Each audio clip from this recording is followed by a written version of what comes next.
చిన్ని కథలు చెప్పనాకి స్వాగతం. దయ కలిగి ఉండడమే నిజమైన సంపద. ఒక చిన్న కథ.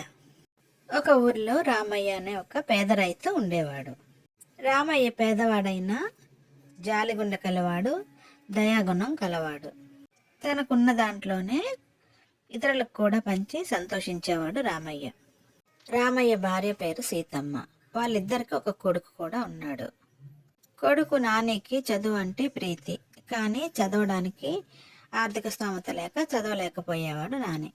భార్య సీతమ్మ వారించినా వినకుండా రామయ్య ఉన్న దాంట్లోనే ఎవరు అడిగినా కూడా సహాయం చేయడానికి వెనకాడేవాడు కాదు. సహాయం అడిగిన వెంటనే ఇంటికి వెళ్ళి మరీ సహాయం అందించేవాడు. ధాన్యాన్ని బియ్యాన్ని ఇచ్చేవాడు. ఒకసారి వర్షాలు లేక పంటలు పండక ఎడారిలా తయారయ్యాయి. పొలాలన్నీ బీడువారిపోయాయి ఎడారిలాగా. కష్టపడి కొద్ది కొద్దిగా ఆహారాన్ని దాచుకుంటూ తినాల్సి వచ్చింది రామయ్య కుటుంబానికి. కొడుకు చిరిగిన బట్టలు వేసుకొని కాళ్ళకి చెప్పులు లేకుండా తిరగడం చూసి బాధపడేవాడు రామయ్య.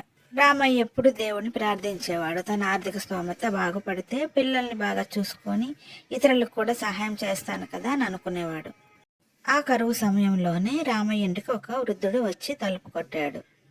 ఏదైనా సహాయం కావాలని కోరాడు. కానీ సీతమ్మ వారించింది తమ వద్ద ఏమీ లేదు, వెళ్ళిపోమని. కానీ రామయ్య సీతమ్మను వారించి తన వద్దనున్న తన వంతు ఆహారాన్ని వృద్ధుడికి ఇమ్మని ఇచ్చి పంపించాడు. మరునాడు ఎప్పటిలా రామయ్య పొలానికి వెళ్ళి చూడగా ఎండి బీడు వారిన పొలం కాస్త పచ్చగా కన్నులకింపుగా కనిపించింది. రామయ్య ఆశ్చర్యంగా ఆనందంగా తబ్బిబ్బైపోయాడు తన పొలాన్ని చూసి. రాత్రికి రాత్రి తన పేదరికాన్ని దూరం చేసి ధనవంతుడిగా తయారు చేసిన ఆ దైవానికి కృతజ్ఞతలు చెప్పుకున్నాడు రామయ్య. ఊర్లో వాళ్ళందరూ కూడా రామయ్య పొలానికి జరిగిన అద్భుతాన్ని చూడడానికి వచ్చారు. రామయ్య అదృష్టాన్ని పొగిడారు. అలాగే రామయ్య మంచితనం వల్లనే రామయ్యకు దైవ అనుగ్రహం కలిగిందని అందరూ చెప్పుకున్నారు. రామయ్య తన కొడుకుని స్కూల్కి పంపించసాగాడు.